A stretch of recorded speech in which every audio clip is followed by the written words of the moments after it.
नमस्कार, मैं सौरभ द्विवेदी। DLallanTop.com आपको उत्तर प्रदेश के चुनाव की सबसे ज्यादा जमीनी कवरेज लगातार देने की कोशिश कर रहा है। किस्से कहानियों के जरिए बता रहा है कोई जीता तो क्यों जीता, हारा तो क्यों हारा। उसी कड़ी में हमारी ये दिलचस्पी हुई कि जरा ये तो पता लगाया जाए, इतने सारे इलेक्शन के सर्वे की दुकानें या कहें कि कंपनियां, इतने सारे सर्वे एजेंसीज, उन्होंने सर्वे किए। परसों शाम को यानी कि 9 तारीख की शाम को सारे सर्वे के नतीजे आने शुरू हो गए। किसी ने किसी की सरकार बनाई, किसी ने किसी की सरकार बनाई। अब जब नतीजे, असल नतीजे आ गए हैं, तो ये देखना दिलचस्प है किसका सर्वे कितना एक्यूरेट रहा। मेरे सहयोगी हैं विशाल, ये इस बारे में मेरी हेल्प करेंगे। उत्तर प्रदेश की बात करते हैं। उत्तर प्रदेश की मौजूदा टैली 403 सीटें। नरेंद्र मोदी के नेतृत्व वाला बीजेपी गठबंधन 324 सीटों पर या तो आगे है या चुनाव जीत चुका है, सब मिला के 324। जबकि अखिलेश यादव के नेतृत्व में समाजवादी पार्टी और कांग्रेस का गठबंधन 55 सीटों पर आगे नजर आ रहा है। 48 सीटों पर समाजवादी पार्टी, 7 पर कांग्रेस। जबकि मायावती के नेतृत्व में बहुजन समाज पार्टी 19 सीटों पर आगे है। अन्य में है 5, जिनमें 3 निर्दलीय हैं, 2 और पार्टियों के होंगे। अब सर्वे दिखाते हैं किसने किसको कितनी सीटें दी थी। सबसे पहले आज तक इंडिया टुडे के लिए किया गया एक्सिस का सर्वे, जो सबसे ज्यादा सटीक रहा। इन्होंने 251 से 289 सीटें दी थी भारतीय जनता पार्टी को, और सीटें कितनी मिली? 324। तो प्लस माइनस के एरर के बाद भी काफी उससे ऊपर गया। दूसरे नंबर पे समाजवादी पार्टी और कांग्रेस को दी थी 88 से 112 सीटें, जबकि मिली 55 सीटें। बसपा को 28 से 42 दी थी, जबकि मिली 19 सीटें। अन्य को 4 से 11 दी थी, मिल रही हैं 5 सीटें। दूसरा सर्वे CSDS, जो सर्वे की दुनिया का एक बहुत पुराना नाम है, centre for studies of developing society. आम आदमी पार्टी के नेता बने और बाद में स्वराज पार्टी के नेता बने, स्वराज अभियान के नेता बने। योगेंद्र यादव CSDS से ही जुड़े थे। उनकी पहचान भी एक सेफोलॉजिस्ट के तौर पर ही हुई। हालांकि वो कहते हैं कि मुझे राजनीति विज्ञान का अध्येता बताया जाए तो बेहतर है। उनका सर्वे सबसे ज्यादा पिछड़ा हुआ नजर आया। CSDS ने बीजेपी को 164 से 167 सीटें दी थी, सपा को 159 से 169, मतलब लगभग बराबर छोड़ा था उन्होंने भाजपा गठबंधन के मुकाबले सपा कांग्रेस गठबंधन को। जबकि उन्होंने बसपा को 60 से 72 सीटें दी थी, अन्य को 2 से 6। तो CSDS का सर्वे धड़ाम हो गया। तीसरी सर्वे एजेंसी थी VMR। उन्होंने भी हंग असेंबली और बीजेपी को लगभग स्पष्ट बहुमत के बीच का आंकड़ा दिया था, 190 से 220। सपा कांग्रेस गठबंधन को 110 से 130, बसपा को 57 से 74 और अन्य को 8। इनका भी काफी पीछे रहा। चौथी सर्वे एजेंसी MRC, जिसने बीजेपी को 150, अच्छा ये पहला सर्वे है इन 3 के बाद जिसने कट टू कट सीटें दी थी, MRC, जिन्होंने बीजेपी को दी 185, सपा कांग्रेस 120, BSP 90, अन्य 8। इनका भी बहुत पीछे रहा। सी वोटर, यशवंत देशमुख की सर्वे एजेंसी, इसने भी बीजेपी को 161 सीटें दी थी, सपा कांग्रेस को 141, बसपा को 87, अन्य को 14।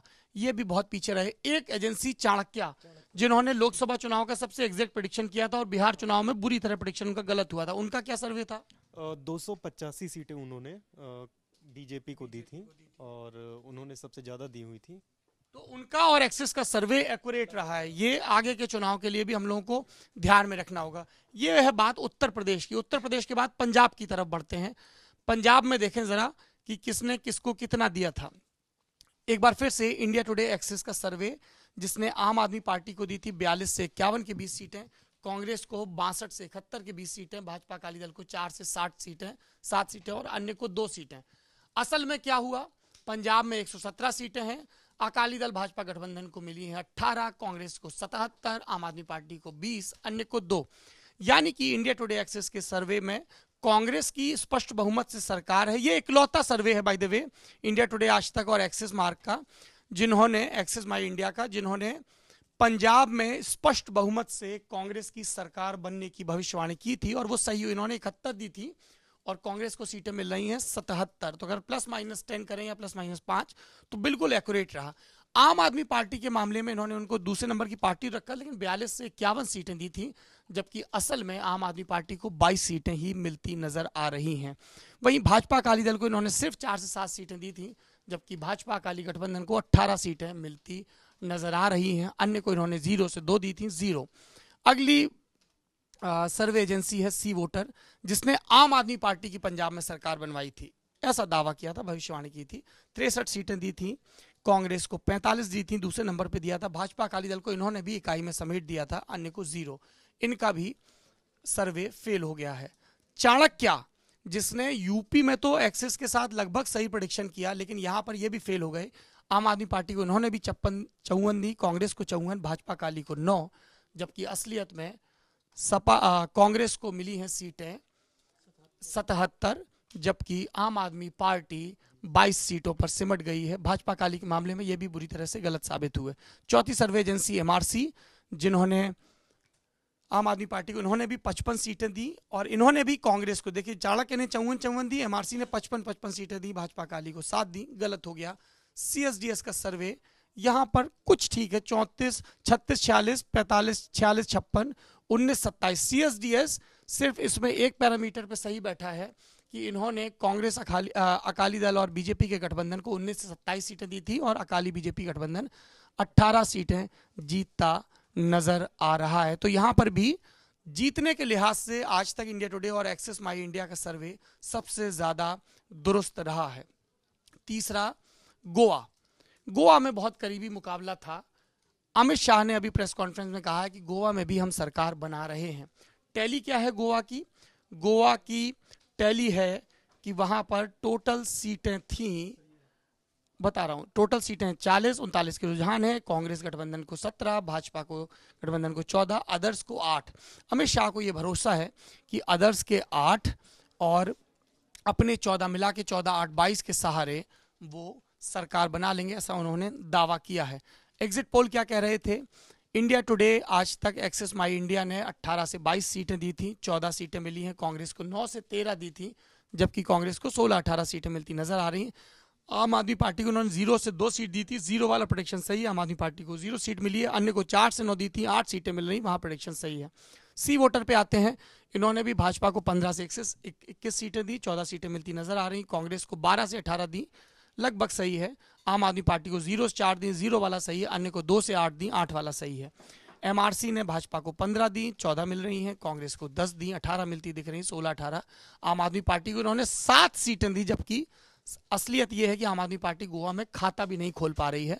अन्य को 8 सीटें दी, जो बिल्कुल दुरुस्त है। सीएसडीएस की बात करें, 15 से 21, 12 से 18, 0 से 4 और 2 से 8, यानी कि सीएसडीएस का भाजपा के बारे में और कांग्रेस के बारे में अनुमान ठीक है। आम आदमी पार्टी भी 0 है, ठीक है। अन्य 2 से 8 में 8 मिल रहा है। ये गोवा का है। उत्तराखंड की बात करें तो यहां पर एक बार फिर से इंडिया टुडे आज तक और एक्सिस माई इंडिया का सर्वे लगभग सही समझ में आ रहा है। उन्होंने 46 से 53 सीटें भाजपा को दी। असलियत में क्या है? 70 सीटें हैं, बीजेपी को मिल रही हैं 56, कांग्रेस को 12, अन्य को 2। इन्होंने बीजेपी को दी 46 से 53, 53 में प्लस माइनस अगर 5 करें तो 56 पे पहुंचते हैं। कांग्रेस को दी 12 से 21, कांग्रेस को मिल रही हैं इन सीटें 13, तो ये भी सही है। अन्य को इन्होंने दी 1 से 4, अन्य को मिल रही हैं 2, सबसे दुरुस्त सर्वे। जबकि बाकी सर्वे क्या कह रहे थे? सी वोटर ने 32 सीटें दी थी, जैसा पिछली बार लगभग बराबर रहा था, 1 सीट पर कांग्रेस आगे थी, और अन्य को उन्होंने 1 से 5 दी थी। और ये 69 सीटों का ही नतीजा आ रहा है। लगता है 1 सीट पर चुनाव अभी स्थगित हो रखे हैं, किसी की मौत वगैरह हो गई होगी, बीएसपी प्रत्याशी की मौत हो गई है कार एक्सीडेंट में। हाँ, इसीलिए 69 के नतीजे, 69 के रुझान भी आ रहे हैं, जिसमें भाजपा 54 पे आ गई है। एमआरसी ने 38-30-2 दी थी, ये भी गलत हो गया। चाणक्य का सर्वे यहाँ भी सही नजर आ रहा है। भाजपा की उन्होंने 53 सीटें दी थी इंडिया टुडे एक्सिस माई इंडिया की तर्ज पर, और भाजपा को 54 सीटें मिल रही हैं, जबकि कांग्रेस को इन्होंने 15 सीटें दी थी और कांग्रेस को सीटें मिल रही हैं 12, अन्य को इन्होंने 2 सीटें दी थी, अन्य को 2 सीटें मिल रही हैं। तो यहाँ पर भी इंडिया टुडे आज तक एक्सिस माई इंडिया और चाणक्य का सर्वे असल रिजल्ट्स के काफी करीब है। मणिपुर की बात करते हैं। पोल बता रहे हैं कि क्या अंदाजा लगाया गया था और अभी क्या रियल में सिचुएशन है। इंडिया टुडे एक्सिस ने 30 से 36 सीटें कांग्रेस को दी थी, भाजपा को 16 से 22 दी थी, और एनपीएफ को 3 से 5 दी थी, अन्य को 3 से 6 सीटें दी थी। और अभी क्या टैली है एकदम इलेक्शन कमीशन के दिखा रहे हैं, इलेक्शन कमीशन के मुताबिक यहाँ पर बीजेपी 19 सीटों पर जीत चुकी है, 19 पर जीत चुकी है, 1 पर आगे है। तो 20, 26 और 4 है ना। तो बाकी का देखते हैं, 20, 26 और 4। सी वोटर इंडिया का किसी का भी सर्वे 26 कांग्रेस का है ना, 26 कांग्रेस को दिया। हाँ, तो किसी का भी एग्जिट पोल यहाँ पर सही साबित होता नहीं दिख रहा है। लेकिन इंडिया टुडे और चाणक्य का काफी कुछ थोड़ा सा नजदीक, इंडिया टुडे चाणक्य का, इंडिया टुडे और एक्सिस का 20-26, हाँ थोड़ा बहुत फर्क है। इंडिया टुडे एक्सिस ने कांग्रेस को बड़ी पार्टी के तौर पर दिखाया था और कांग्रेस ही बड़ी पार्टी के तौर पर उभरी है, ठीक है। और चाणक्य ने भाजपा को बड़ी पार्टी के तौर पर दिखाया था मामूली अंतर से, लेकिन कांग्रेस ऐसा लग रहा है कि लुकिस्ट पॉलिसी, हाँ मोदी ने अपनी लुकिस्ट पॉलिसी विदेशों के लिए नहीं बनाई है, बल्कि लुकिस्ट पॉलिसी अपने नॉर्थ ईस्ट के स्टेट्स के लिए बनाई है। Look north east policy. North east और पॉलिसी शुरुआती समय में भी 2014 के लोकसभा चुनाव में प्रधानमंत्री बहुत एग्रेसिव तरीके से नॉर्थ ईस्ट में चुनाव प्रचार के लिए पहुंचे थे, और किसी प्रधानमंत्री के प्रत्याशी ने पूर्वोत्तर में इतना ज़बरदस्त चुनाव प्रचार किया हो हमने पहले देखा नहीं था। इसीलिए उनकी वो तस्वीरें चली थी, वो भिन्न भिन्न दिखाते हैं, वहाँ के जाके ट्राइबल्स के कपड़े पहनते हैं, अपने वो सिर पे लगाते हैं। हालांकि उनका मजाक भी बनता है, लेकिन प्रधानमंत्री ने नॉर्थ कभी ईस्ट हाँ इस चीज़ को लेके कभी वो असहज नहीं रहे हैं, और बहुत ही एग्रेसिवली वहाँ पे उन्होंने अपना बनाया है। अरुणाचल और आसाम में तो कर ही चुके हैं। और कोई स्टेट रहता है सारे, तो हमने सर्वे आपने देख लिया। मुझे नहीं पता कि बीच बहस में कोई ऐसा मैं बीच में शामिल हुआ हूँ, तो मुझे नहीं पता कि कोई ऐसा निष्कर्ष निकला कि इस एजेंसी के सर्वे ज्यादातर ठीक थे और इसके गलत। इंडिया टुडे एक्सिस के ज्यादातर ठीक थे। बात तुम कुलदीप बता भी सकते हो कि एग्जिट पोल लोगों ने किए हैं, हम लोग कह रहे हैं कि इनके सही हैं, बट एक्चुअली में सही नहीं है। जितने मैक्सिमम बताएंगे उससे भी ये 40 सीटें ज़्यादा जी। उत्तर प्रदेश की बात आप कर रहे हैं ना, उत्तर प्रदेश के मतलब बहुत सारे लोग इस आधार पर दावा कर रहे हैं कि देखिए हमने सही आकलन दिया था कि हमने बीजेपी की जीत की बात कही थी, लेकिन एग्जिट पोल का मतलब सेफोलॉजिस्ट के नजरिए से आप देखें तो आप सीटें कैलकुलेट करते हैं, तो 320 का दावा तो किसी एग्जिट पोल ने और किसी पत्रकार ने नहीं किया था, ना सोचा था। 2014 की लोकसभा चुनाव के समय भी प्रसाद मौर्य जरूर कह रहे थे कि हम 300 से ऊपर जीतेंगे, ये पिछले एक महीने से ये बात रट रहे हैं। और भाजपा भी शुरुआत में 265 प्लस का, बाद में एक आध पोस्टर ऐसे नजर में आए थे 300 प्लस वाले, है ना, कुछ पोस्टर 3 चरणों के बाद से एकदम इनको लगने लगा, इन्होंने अपनी तरफ से ऐलान कर दिया 300 प्लस। क्या अभी हम लोग ऐसा कोई आंकड़ा निकाल पाए हैं कि पूर्वांचल में भाजपा ने कैसा किया, वेस्ट यूपी में कैसा किया? किसी के पास है क्या आंकड़ा? टाइम लगेगा, निकल जाएगा थोड़ी देर में वो भी आपके सामने लेकर आएंगे, क्योंकि एक बड़ी चुनाव के समय ऐसा अक्सर मतलब ये एक बातचीत की ऐसी हवा बनी थी कि पूर्वांचल में और मध्य उत्तर प्रदेश में भाजपा अच्छा करने जा रही है, और पूर्वांचल अगर नरेंद्र मोदी की कहीं लहर है, जो लोग मान रहे थे वो पूर्वांचल में ही मान रहे थे। तो एक ये था कि वेस्ट यूपी में आरएलडी ने भाजपा को बड़ा नुकसान पहुंचा दिया है, लेकिन उसकी भरपाई वो कानपुर और लखनऊ से आगे बढ़ने के बाद पूर्वांचल में कर लेगी, ये बात पहले हो रही थी। तो अभी देखेंगे कि वेस्ट यूपी में ये तो तय है कि आरएलडी ने कोई नुकसान नहीं पहुंचाया है, लेकिन वेस्ट यूपी में भाजपा कितना लड़ी और कहाँ पर, जैसे बुंदेलखंड में हमने आपको बताया कि वहाँ तो क्लीन स्वीप किया है, पूर्वांचल और बाकी जगहों पर क्या है वो थोड़ी देर में आंकड़ा लेकर के आएंगे। फिलहाल एक ब्रेक लेते हैं। मैं कुलदीप सरदार, कैमरे के पीछे रजत सेन।